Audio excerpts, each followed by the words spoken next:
அறியப்படாத ஊர்ல அறியப்படாமலேயே வாழ்ந்து மறைய வேண்டியவர் தான் யோசேப்பு. சில மௌனங்கள் தான் சிலரின் அடையாளம்.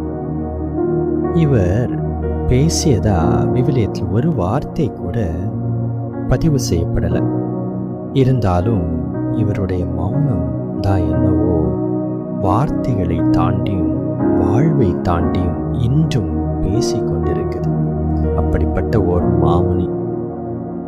பிலாத்துடைய கேள்விக்கு முன்னாடி இயேசுவின் மௌனம் கூட இந்த ஆழம் காண முடியாத ஞானத்தின் வெளிப்பாடாகவே நான் பார்க்குறேன். இறைச்சலை கொண்டாடுகின்ற உலகத்தில் நமது மௌனம் இறை ஞானத்தின் இறை நம்பிக்கையின் வெளிப்பாடாக மாற இப்புனிதரிடம் மன்றாடுவோம். இறைவன் உங்களை ஆசீர்வதிப்பார்.